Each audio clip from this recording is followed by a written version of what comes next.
के इस खास कार्यक्रम में आप सभी का स्वागत है और आप सभी को दीपावली के इस पर्व की बहुत बहुत शुभकामनाएं हम देते हैं। दिवाली के त्योहार में हम सब कुछ करना चाहते हैं, नया करना चाहते हैं और ऐसा कुछ करना चाहते हैं जिससे कि माँ लक्ष्मी की कृपा हमारे ऊपर हर बार साल भर बनी रहे और हमारे घर, दफ्तर, हर जगह माँ लक्ष्मी का वास हो। तो क्यों ना इस दिवाली हम अपने पोर्टफोलियो में भी ऐसा कुछ करें जहां पर जिससे हो माँ लक्ष्मी का वास। आज दिवाली के मौके पर हम आपको बताएंगे वेल्थ क्रिएशन के वो अचूक मंत्र जिससे इस दिवाली पर होगा निवेश का शुभ लाभ और पोर्टफोलियो में बरसेगा धन। और यही मंत्र बताने के लिए हमारे साथ दो खास एक्सपर्ट्स हैं, उनका परिचय कराते हैं। हमारे साथ है फुल सर्कल फाइनेंशियल प्लानर्स के फाउंडर कल्पेश आशर और निमित कंसल्टेंसी के फाउंडर नितेश बुद्धदेव।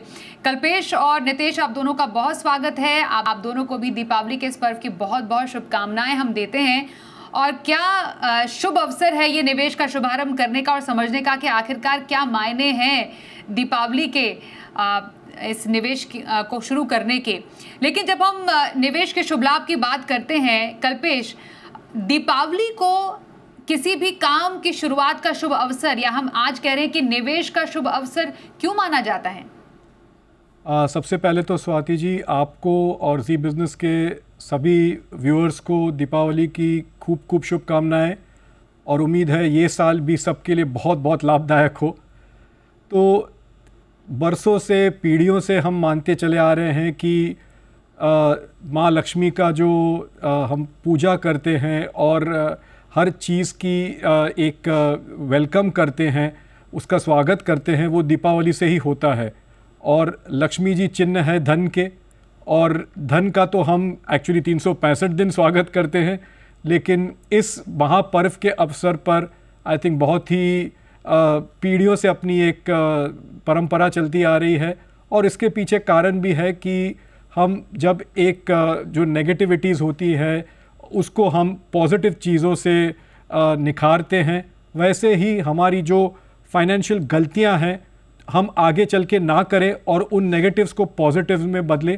उसी कारण से हम हर बार एक फाइनेंशियल प्लान लेके चलते हैं और उम्मीद करते हैं कि हमारे आगे पीछे और जो अराउंड एक सर्कमस्टेंसेस भी होते हैं वो हमको सपोर्ट करें और हमारा जो एक धन वृत्ति है या जो धन की जो एक रणनीति है वो हम सबके लिए शुभ लायक हो। तो दिवाली का यही महत्व है कि पॉजिटिव तरीके से हम अपने धन की रणनीति बनाएं और अपने धन और आगे के जो भविष्य है उन दोनों को बहुत ही उज्जवल बनाने की कोशिश करें।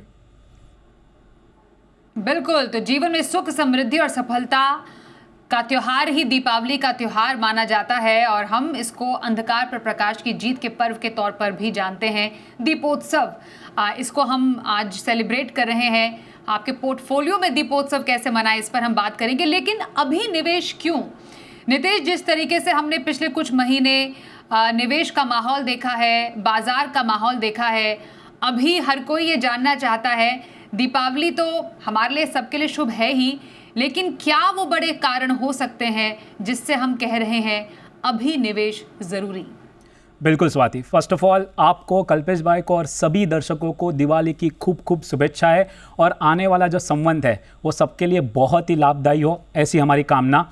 स्वाति, जैसे कल्पेश भाई ने बताया, ये टाइम है जहाँ पे एक नई एनर्जी, एक नई ऊर्जा है और हम दिवाली की साफ़ सफाई करते हैं। इस साथ हम लोगों ने थोड़ी पोर्टफोलियो की भी साफ़ सफाई की होगी और कुछ अच्छा, कुछ नया और कुछ गलतियाँ जो लास्ट ईयर की है उसको अवॉइड करना है।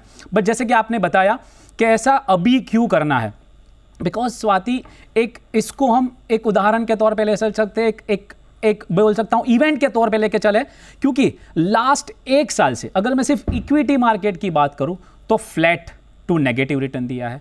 बट आपका जो जीडीपी है बहुत अच्छी तरह से ग्रो हो रहा है, साइलेंटली ग्रो हो रहा है। हाँ, ग्लोबल टर्मोइल में अगर इंडिया को आप देख रहे हो तो एक स्वीट स्पॉट अभी लग रहा है, आपका इन्फ्लेशन कंट्रोल में है। तो शायद लास्ट एक साल अच्छा नहीं रहा है इक्विटी इन्वेस्टर के लिए, ठीक है। पर स्वाति, मुझे लगता है वही टाइम है जब कुछ अच्छा नहीं लग रहा है पास्ट ईयर में और इंडिया का जो ग्रोथ है वो अफेक्ट नहीं हुआ है, तो मुझे लग रहा है this is the right time. अगर कोई नया इन्वेस्टमेंट करना चाहता है, जो इन्वेस्टर एसआईपी के माध्यम से आ रहे हैं उसको तो उसमें कुछ करने की ज़रूरत है ही नहीं, बस उसमें डटे रहे, तो मुझे लग रहा है वही उसके लिए बहुत शुभ होगा। बिल्कुल। तो अभी भारत के जो हौसले हैं वो बुलंद भी हैं, भारत की ग्रोथ स्टोरी भी बुलंद है, जैसा नितेश ने बताया। और जिस तरीके से हमारे तमाम फैक्टर्स हैं, जिस तरीके से हमारे जीडीपी की प्रोजेक्शन है, या फिर हम जीएसटी 2.0 रिफॉर्म की बात करते हैं, डायरेक्ट टैक्स की बात करते हैं, उसमें जो रिलैक्सेशन दी गई, अभी जो ग्रोथ स्टोरी है भारत की और जो बुलंदियों पर चढ़ने का जो भारत का जो ये पूरा सपना है, उसको कोई रोकने वाला नहीं है। इसलिए भारत में अभी निवेश करना बहुत ही बेहतरीन अपॉर्चुनिटी है। पर इक्विटी की बात करें अगर कल्पेश, क्या इक्विटी से बनेगी वेल्थ? जैसा हम देख रहे हैं कि वॉलेटिलिटी भरपूर है इक्विटी में, क्या अभी इक्विटी में पैसे डालने का सही वक्त है? और इस दिवाली से अगले दिवाली तक आप इक्विटी में निवेश को कैसे देख रहे हैं? ये आपने जो प्रश्न पूछा स्वाति, उसमें ही उसके काफ़ी सारे जवाब हैं, क्योंकि वॉलेटिलिटी और इक्विटी आई थिंक दोनों एक ही कहते हैं ना कि सिक्के की दो पहलू हैं। और अगर वॉलेटिलिटी नहीं है तो वो इक्विटी नहीं है, और अगर इक्विटी है तो उसमें वॉलेटिलिटी होना बहुत ज़रूरी है। और इसका आंसर भी यही है कि इक्विटी से ही आप वेल्दी बन सकते हैं, और वॉलेटिलिटी है उसके लिए ही आप और अपनी वेल्थ को बढ़ा सकते हैं। ना ही अगर मान लीजिए उदाहरण के तौर पे हम फिक्स्ड इनकम की बात करें, तो फिक्स्ड इनकम इंस्ट्रूमेंट्स में वॉलेटिलिटी नहीं होती, रेंज बाउंड इन्वेस्टमेंट के रिटर्न्स होते हैं, प्रोजेक्टेड रिटर्न्स होते हैं, उनको ज़्यादातर लोग मीट करते हैं और उम्मीद भी उतनी होती है। इक्विटी में रेंज ऑफ रिटर्न्स नहीं होती, तो उसके लिए वॉलेटिलिटी का होना भी बहुत ही ज़रूरी है, एक आम फीचर है इक्विटी इन्वेस्टमेंट्स का। अब हम उसको मान के चलते हैं, अगर वॉलेटिलिटी है तो उसका हम सामना कैसे करें। वॉलेटिलिटी का सामना स्वाति जी एक ही चीज़ से हो सकता है कि हम अपना जो निवेश है इक्विटी में, उसका जो टाइम फ्रेम है, समय का जो एक पूरा दायरा है, उसको लंबा करते हैं। We have to invest for the long term. अगर ये कोई भी लेके चले एक मापदंड और उसके हिसाब से हम इक्विटी में इन्वेस्ट करते हैं, तो I think most of the times हम गलत नहीं होंगे। तो मान के चलिए कि अपना दायरा इन्वेस्टमेंट का 5, 10, 15 साल है, तो रिकॉर्ड भी बताते हैं कि हम अपने इन्वेस्टमेंट के रणनीति में गलत नहीं हो सकते। लेकिन इन्वेस्ट कहाँ करना इक्विटी में, वहाँ पे बहुत सारे फैक्टर्स आते हैं, और उसके लिए दो एक एवेन्यूज़ हैं, चैनल्स हैं, जिसके लिए एक रिसर्च का, नॉलेज का और एक अच्छे खासे टेक्नोलॉजी या उनकी टीम होती है। उनको डायरेक्ट इक्विटी में इन्वेस्ट करना है तो very good, which is buying direct shares. वरना आम आदमी के लिए, और जैसा हम देख रहे हैं एक पूरा एक मुहिम चली हुई है, एक पूरा रेवोल्यूशन चल रहा है म्यूचुअल फंड्स के माध्यम से, तो इक्विटी में हम अपना एक्सपोजर म्यूचुअल फंड से ले सकते हैं, और उसमें काफ़ी सारा पार्टिसिपेशन हमारे रिटेल इन्वेस्टर्स का हो रहा है। तो इक्विटी में धन बनता है, वेल्थ बनती है, लेकिन अपना सही रास्ता ढूंढना और अच्छा टाइम फ्रेम रखना बेहद ज़रूरी है। तो नितेश, ऐसे में आपकी नज़र में इक्विटी में किस कैटेगरी में वेल्थ बनती हुई नज़र आ रही है? पिछली दिवाली से इस दिवाली तक हमने सेंसेक्स को सिर्फ और सिर्फ 2.5% बढ़ते हुए देखा है, निफ्टी में भी कुछ खास रिटर्न बना नहीं।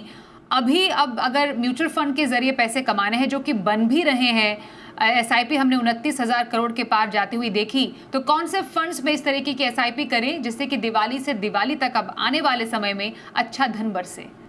बिल्कुल स्वाति, मैं वो कैटेगरी और वो फंड के नाम बताऊं उसके पहले 2 से 3 इंटरेस्टिंग डेटा पॉइंट शेयर करना चाहूँगा सभी दर्शकों के साथ, बिकॉज ऐसा लग रहा है कि मार्केट ने अच्छा क्यों नहीं किया है। 2.5% का सिर्फ आपको एब्सोल्यूट रिटर्न दिखता हुआ नजर आया है। 80,000 सेंसेक्स था लास्ट दिवाली को स्वाति, और अभी है 82,500 के करीब, राइट। वो हुआ सिर्फ 2.5% रिटर्न। एफआईआई ने रिकॉर्ड सेलिंग की 2.25 लाख करोड़ का माल बेचा है, उसके सामने डीआईआई ने 3 गुना 7 लाख करोड़ का माल लिया है। उसके साथ जैसे आपने डेटा बताया स्वाति, इन्वेस्टर जान चुके हैं कि एसआईपी से निवेश होगा तो वेल्थ बनेगी। जैसे कल्पेश भाई भी बता रहे थे, 29,300 करोड़ की एसआईपी बुक है, जो 4,000 करोड़ से लास्ट दिवाली के कंपेयर में बढ़ी है, जो 25,000 करोड़ पे थी लास्ट दिवाली को, जो अभी है 29,300 करोड़ की। तो SIP तो लोग कर रहे हैं, पर कोई अभी भी थोड़ा डाउट रख रहा है तो मैं कहना चाहता हूं ये टाइम करेक्शन का पीरियड है आपके लार्ज कैप का। स्मॉल कैप का वैल्यूएशन बेटर हो रहा है, मिड कैप थोड़ा एक्सपेंसिव लग रहा है, बराबर है, पर SIP के माध्यम से आना चाहते हो और स्वाति में फंड मेरे कुछ बताओ। ऑफकोर्स वो आपके गोल और टाइम होराइजन के हिसाब से होंगे, बट कुछ मेरे पसंदीदा फंड वो है WhiteOak multi cap fund, HDFC small cap fund, Invesco contra fund, Parag Parikh flexi cap and ICICI India opportunity fund. बिल्कुल, तो ये कुछ multi cap, small cap, contra space से कुछ फंड्स हैं, मिड कैप स्पेस से फंड्स हैं जो कि इस बाजार में नितेश को पसंद आ रहे हैं। पर कोई ऐसी कैटेगरी कल्पेश जो आपने चूज की हुई है, जो आपको पसंद आ रही है, अगर इक्विटी में ही इन्वेस्टमेंट करना है, इक्विटी में ही डाइवर्सिफाई करना है? मेरा जो मानना है वो थोड़ा कंजर्वेटिव तरीके से है। ऑफ कोर्स नितेश ने अपने पसंदीदा फंड्स बताए हैं, तो मैं ये मान के चलता हूँ कि जैसे ऑलरेडी हम बात कर चुके हैं कि पिछले एक साल का जो रिटर्न्स था काफ़ी म्यूटेड था और इसका कोई गारंटी नहीं कि आगे का भी समय इमीडिएटली अच्छा होगा। श्योरली लॉन्ग टर्म के लिए मैं काफ़ी बुलिश हूँ इक्विटी को लेकर। तो एटलीस्ट हम अगर एक साल या 2 साल का दायरा लेके चले और ज्यू की जो मेरी एक पसंदीदा कैटेगरी एटलीस्ट 2 साल तक मैं ये बताऊंगा कि मल्टी एसेट एलोकेशन फंड्स जो हैं उसमें ज़्यादातर जो टैक्सेशन है वो इक्विटी का टैक्सेशन होता है।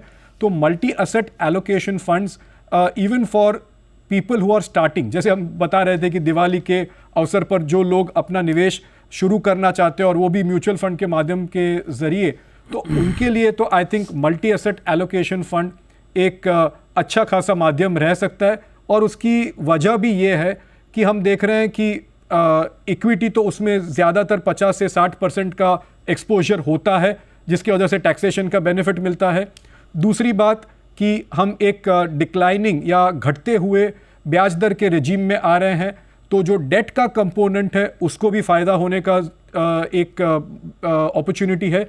और सबसे important, multi asset allocation funds में आज कमोडिटीज़ का भी थोड़ा एक पार्टिसिपेशन होता है, यानी कि gold and silver.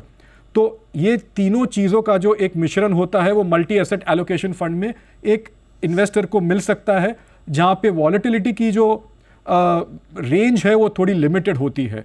So multi asset allocation fund मैं रेकमेंड करूँगा। वरना आगे चल के अगर जो सीजनड इन्वेस्टर हैं, जो समझते हैं, तो अगले एटलीस्ट 1 साल तक फ्लेक्सी कैप फंड्स में अपना निवेश श्योरली रख सकते हैं। ओके, तो मल्टी एसेट एलोकेशन फंड और फ्लेक्सी कैप फंड ऐसे डाइवर्सिफाइड फंड है जो कि इस दिवाली से अगले दिवाली तक आपके लिए बना सकते हैं वेल्थ। एक छोटा ब्रेक लेंगे, ब्रेक के बाद जरा समझेंगे क्या इस रेट कट के माहौल में डेट बनेगा आपका बेस्ट फंड, और क्या ये दिवाली है गोल्डन निवेश वाली। इस पर भी रहेगी चर्चा जारी। देखते रहिए मनी गुरु का ये दिवाली स्पेशल शो।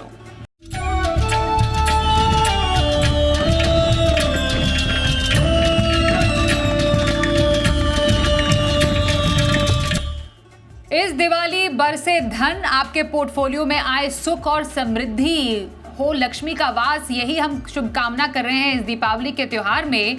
और बात कर रहे हैं कि कैसे आप कर सकते हैं इस दीपावली से निवेश का शुभ लाभ। हमारे साथ हमारे 2 खास एक्सपर्ट्स हैं, नितेश बुद्धदेव और कल्पेश आशर से हमारी चल रही है खास बातचीत। नितेश, अब जरा समझने की कोशिश करते हैं कि क्या इस दीपावली डेट आपका बेस्ट फंड बन सकता है। कौन से ऐसे फैक्टर्स हैं जो कि डेट फंड के फेवर में जाते हुए नजर आ रहे हैं? बिल्कुल स्वाति, इक्विटी ने परफॉर्म नहीं किया है लास्ट 1 साल में, गोल्ड और सिल्वर ने बहुत परफॉर्म किया है। इसके बीच शायद डेट को हमने इग्नोर कर दिया है, अवॉइड कर दिया है। पर अगर हम जीडीपी की बात कर रहे थे स्वाति, 6.8% का अभी भी ग्रोथ प्रोजेक्टेड है आरबीआई का, और सभी का मानना है कि ये ग्रोथ अचीवेबल है। उसके साथ ही लास्ट 1 साल में 100 बेसिस पॉइंट्स का ऑलरेडी रेपो रेट कट हुआ है। उसके बावजूद भी हमारे वहाँ ट्रंप टैरिफ और बाकी कारणों से इतना अच्छा परफॉर्मेंस नहीं रहा है इक्विटी का, बट डेट ने ये माहौल में 6 to 8% जो नॉर्मली रिटर्न देता है वो दिया है। और अभी भी इन्फ्लेशन कंट्रोल में है, बल्कि सितंबर का जो इन्फ्लेशन का डेटा था वो 8 साल का सबसे लोएस्ट डेटा था। तो मुझे लगता है आरबीआई के पास काफ़ी कंफर्ट है और नेक्स्ट 2 क्वार्टर में हम 1 या 2 रेट कट एक्सपेक्ट कर सकते हैं। और स्वाति, अगर ऐसा होता है 25 से 50 बेसिस पॉइंट्स का, आधा टका जितना अगर रेट रिडक्शन होता है, तो आपके मिड ड्यूरेशन फंड, आपके कॉर्पोरेट बॉन्ड फंड और आपके जो गवर्नमेंट सिक्योरिटीज़ वाले जो फंड है जिसका ड्यूरेशन लॉन्ग होता है, वहाँ पे इन्वेस्टर को डेफिनेटली फ़ायदा हो सकता है। और जैसे ये माहौल में हमको अभी भी थोड़ा इक्विटी के वैल्यूएशन स्ट्रेच लग रहे हैं एटलीस्ट मिड कैप और सम पॉकेट्स में, वहाँ पे डेट आपको एक कुशनिंग दे सकता है और डेफिनेटली वो आपको एक कैश के रिप्लेसमेंट का काम तो कर ही सकता है। भले ही डेट फंड जो अभी इतने फेवरेबल नहीं रहे टैक्स के मामले में, बट अगर मैं उसको एफडी से कंपेयर करूँ तो अभी भी उसमें एक बेनिफिट है कि मेरा टैक्स डिफरमेंट होता है। तो जब तक मैं डेट फंड नहीं बेचता हूं स्वाति, तब तक मुझे उसके ऊपर कोई टैक्स नहीं भरना है। तो अगर कोई ये टाइम पे लमसम निवेश कर रहा है, ये दिवाली पे लमसम निवेश करना चाहता है या एक पोर्टफोलियो डिज़ाइन करना चाहता है, तो मेरा मानना है डेट को अवॉइड नहीं करना चाहिए। भले ही आपको अभी गोल्ड एंड सिल्वर बहुत चमकते हुए दिख रहे हैं, पर डेट मुझे लगता है नेक्स्ट ईयर में वो कुशनिंग का काम करेगा और जब भी ज़रूरत होगी आपको अलोकेशन करने की इक्विटी में, तो शायद ये डेट वाला पोर्शन ही काम आएगा और ये रेट कट का बिल्कुल से आपको फ़ायदा हो सकता है अगर आप डेट का रुझान करें तो। तो ये कुछ डेट के पसंदीदा फंड है नितेश के, जिसमें कॉर्पोरेट बॉन्ड फंड, गिल्ड और कुछ हाइब्रिड के कैटेगरी के भी फंड आपको बताएं, जहां पर आप अच्छा इक्विटी और डेट का एक समावेश के तौर पर आप पोर्टफोलियो में शामिल कर सकते हैं। वो आप अपने पोर्टफोलियो में एज इन्वेस्टमेंट स्ट्रैटेजी जरूर अपनाएं। ये है डेट पर हमारे एक्सपर्ट की राय। पर क्या ये दिवाली है गोल्डन निवेश वाली? ये है 100% सवाल। इसलिए कल्पेश बताइए, जिस तरीके से सोने की चमक बढ़ी है, चांदी भी पीछे नहीं है, आप बताइए किस तरीके से गोल्डन निवेश करें इस त्योहार, और क्या जो हम तेजी देख रहे हैं उसमें निवेश करना सही भी है या थोड़ा इंतजार करें? जैसे आपके प्रश्न में ही पूरा एक पॉजिटिविटी आ गई, वैसे ही गोल्ड एंड सिल्वर ने पिछले एक साल में तो सबके पोर्टफोलियो में और सबके आई थिंक पर्सनल लाइफ में भी बिल्कुल एक स्पार्कल और एक पॉजिटिविटी ला दी है। और क्या रन चला है, बुल रन। आई थिंक ये सब बुल रन का फादर है in terms of these commodities. इन्होंने तकरीबन 55% से लेके 65% तक का रिटर्न्स ऑलरेडी दे चुके हैं इन दिस ईयर। और इसके कारण भी बहुत सारे हैं स्वाति। और गोल्ड खास तौर पे मैं ये कहना चाहता हूँ कि बेवजह नहीं बढ़ा है। और सिल्वर को लेके चलते हैं तो इसके जो वैल्यूज़ है सिल्वर के, या जिसकी जो यूटिलिटी है, वो भी बरसों से सबको पता है कि ऐसी कोई नई खोज नहीं हुई है या नया कोई एक अनाउंसमेंट नहीं हुआ है जिसकी वजह से ये ऑल ऑफ अ सडन बढ़ा है। पॉइंट ये है कि गोल्ड आज एक ऐसी चीज़ हो गई है जो सिर्फ ना बल्कि एक हेज, बल्कि एक सिक्योरिटी और एक बहुत ही महत्वपूर्ण इंस्ट्रूमेंट हो चुका है, सिर्फ हम आम इन्वेस्टर्स या निवेशकों के लिए नहीं, बल्कि सेंट्रल बैंक्स के लिए। और आप ये समझ लिए कि इकोनॉमी में जब सेंट्रल बैंक्स किसी चीज़ पे भार देते हैं या उसका एक प्रेशर बढ़ाते हैं, तो वो कितनी महत्वपूर्ण चीज़ पूरी एक मैक्रो इकोनॉमी के लिए हो जाती है। सारी सेंट्रल बैंक्स आज एक रिटेलर के जैसे परचेज कर रही हैं गोल्ड। हम जैसे बाजार में जाके पहले गोल्ड खरीदते थे, आज सेंट्रल बैंक्स वैसे टन्स पे टन्स गोल्ड खरीद रही हैं। तो अभी वो एक मैक्रो इकोनॉमिक अलग सेशन हमें करना होगा मनी मैनेजर पे समझने के लिए। लेकिन यस, गोल्ड पे मैं पर्सनली आगे चल के भी बुलिश हूँ। और पर्सनल तौर पे जो मैं पहले हर बार बताता था कि अपने पोर्टफोलियो में 10% जितना गोल्ड मैक्सिमम होना चाहिए, आज मैं थोड़ा और दावे के साथ कह सकता हूँ कि 15% तक भी किसी का एक एलोकेशन गोल्ड में हो, through either the ETF route और द म्यूचुअल फंड रूट, वो होना बहुत ही ज़रूरी है। क्योंकि अनिश्चितताएं इतनी बढ़ चुकी हैं आज के माहौल में कि ये एक आपका एक बैरियर हो सकता है, आपका एक बहुत ही अच्छा हेज बन सकता है आपके पोर्टफोलियो में। रहा सिल्वर का जो एक एग्जाम्पल जो हम दे रहे हैं कि वो तो मल्टीपल जंप्स कर रहा है और इतनी सारी शॉर्टेज हो चुकी है कि काफ़ी सारे AMCs को अपनी एक सब्सक्रिप्शन जो है वो लिमिट करनी पड़ रही है या रोक रहे हैं टेम्परेरीली। लेकिन सिल्वर पे भी अगर आप थोड़ा सोच समझ के एक इन्वेस्टमेंट करें, थोड़ा हल्का सा एक हाथ रखें और लाइक एन SIP थोड़ा थोड़ा इन्वेस्टमेंट करते रहे, तो सिल्वर भी बुरा नहीं है। सिंपल लैंग्वेज में अगर मैं कहूँ, अगर हम इक्विटी को इतने सालों से समझा रहे हैं कि हम इक्विटी जब खरीदते हैं तो लार्ज कैप्स पे ज़्यादा जोर होना चाहिए और स्मॉल कैप्स पे कम, क्योंकि वॉलेटिलिटी फ़र्क होता है, वैसे ही गोल्ड और सिल्वर में gold is your large cap and silver is your small cap. अब आगे आप निवेशक के लिए समझदारी का काम करें, that is more than important. तो गोल्ड में निवेश करें, सिल्वर में निवेश करें, लेकिन थोड़ा सा कंट्रोल में। पर एक और एसेट क्लास है जिस पर जरूर चर्चा करते हैं क्योंकि हाल फिलहाल में कुछ बदलाव हुए हैं, वो है रीट्स। रीट्स को तो अब इक्विटी का दर्जा भी मिल गया। नितेश, काफी समय से इस पर चर्चा हो रही थी, आखिरकार वो हो ही गया। क्या इससे बदलाव होने वाला है? रीट्स में और निवेश बढ़ेगा?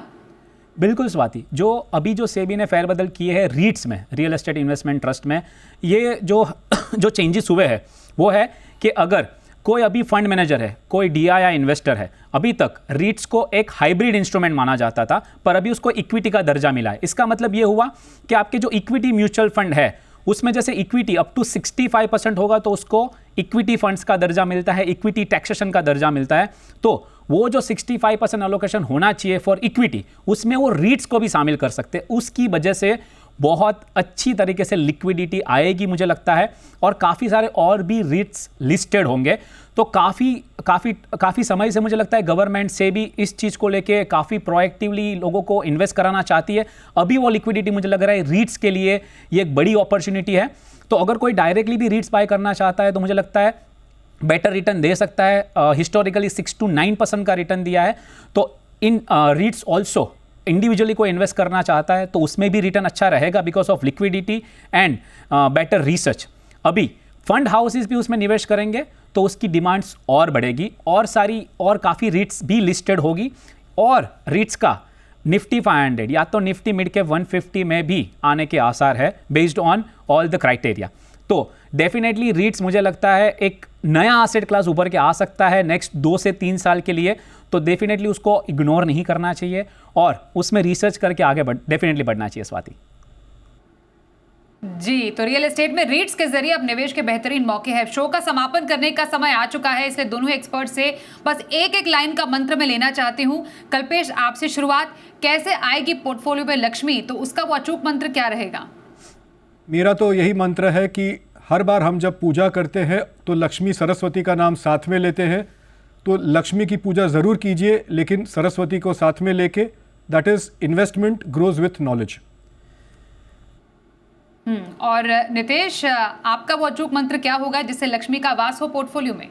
मेरा मानना है स्वाति, डिसिप्लिन से ही लक्ष्मी आएगी भी और स्थिर भी रहेगी। तो आपकी जो कंसिस्टेंसी है ना, वही आपकी वेल्थ को कंपाउंडिंग करेगी।